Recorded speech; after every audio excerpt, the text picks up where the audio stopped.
Le deuxième grand axe de navigation du golfe du Morbihan est la rivière d'Auray qui conduit au port de Saint-Goustan. Cette route est moins fréquentée que celle qui mène à Vannes, car elle ne passe pas en plein cœur du golfe.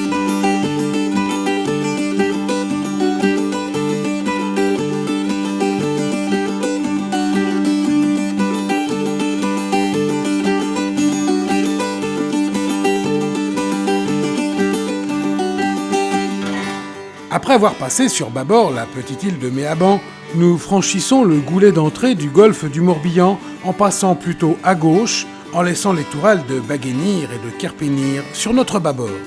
Nous veillons à ne pas longer la pointe de Kerpenir de trop près, surtout à marée basse. Après la tourelle de Gouet-Morand, nous pointons notre étrave sur la tourelle Grégan, puis sur la mer du Petit Vézy. Passer sur la gauche de l'entrée permet de s'extraire du fort courant qui passe vers la tourelle du Grand Mouton et qui pourrait nous rentrer, malgré nous, dans l'autre partie du golfe du Morbihan.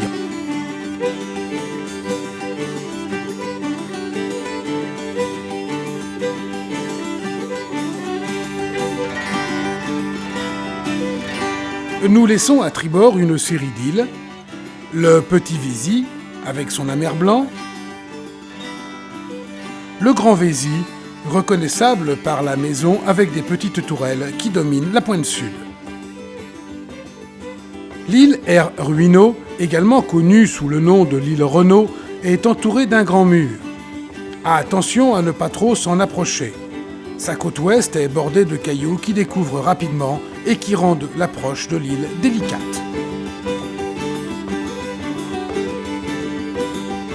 Le passage étroit entre le Grand Huernic et cette île est facile. Le courant ne dépasse pas 2 nœuds et 2 bouées rouges délimitent les dangers sur la gauche.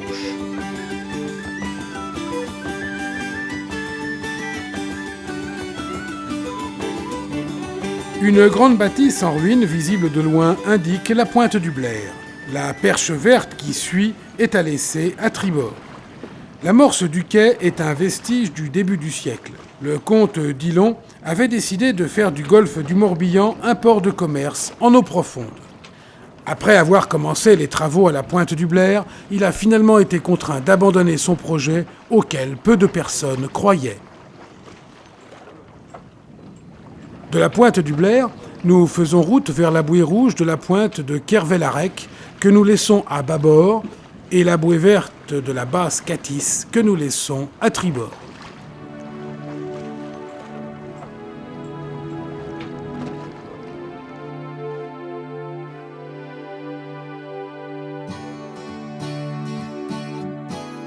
Un petit débarcadère est accessible pour les annexes à la pointe de Fort-Espagnol.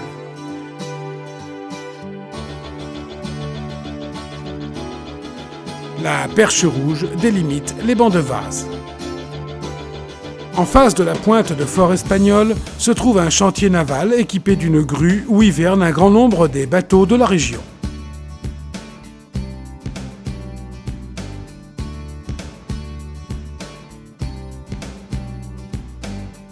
Nous longeons maintenant la baie de Kerdréan.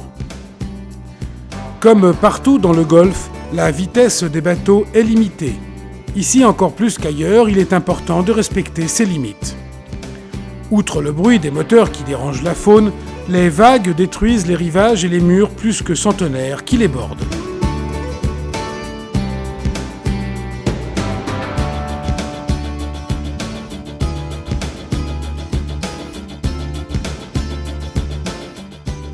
À la hauteur de Port-Blanc, nous passons à droite d'un élevage de bars et à gauche d'une belle maison blanche avec des volets bleus.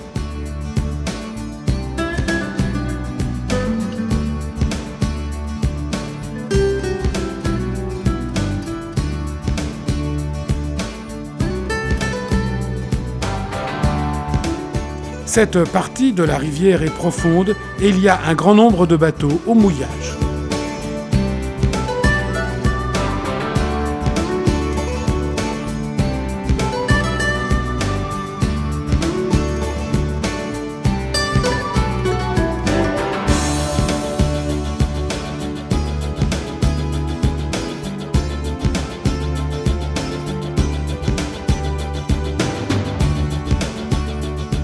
Après cette grande zone boisée dont les paysages sont typiques des Rillas bretonnes, nous débouchons sur la fourche qui mène tout droit vers Auray et à droite vers le port du Bonneau. En direction d'Auray, au-delà de l'embouchure de la rivière du Bonneau, il n'est pas recommandé de poursuivre à basse mer pour les voiliers qui calent plus d'1,30 m. Sur notre gauche, le long de la vasière de Rozenarot, se trouve un mouillage communément appelé mouillage des Anglais.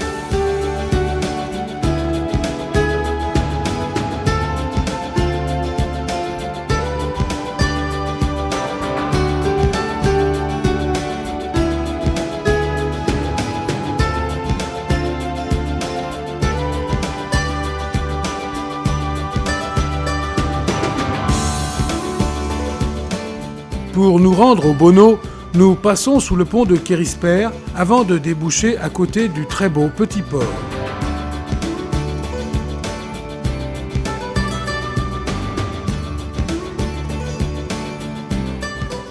Celui-ci assèche entièrement à marée basse et est rempli de vases.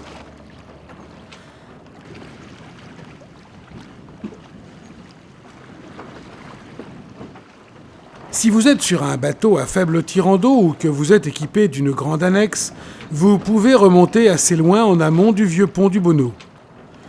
La rivière est belle et vous pourrez voir un cimetière marin ou encore découvrir le très beau village de Saint-Avoy.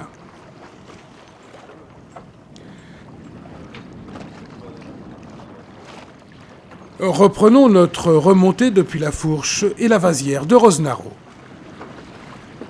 Nous avons fait ce trajet à marée basse, ce qui nous donne une bonne idée de la largeur du chenal. Une bouée rouge appelée bouée de César délimite un haut fond qui serait les restes de l'une des piles du viaduc romain qui enjambait la rivière d'Auray à cet endroit.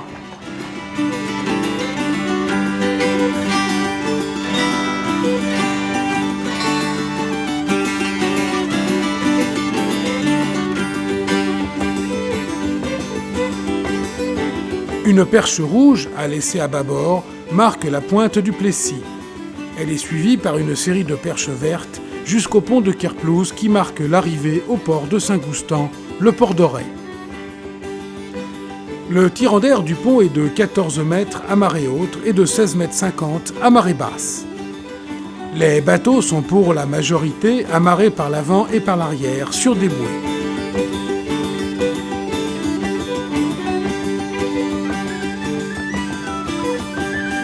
Il est également possible d'échouer contre le quai Franklin sur la droite en arrivant.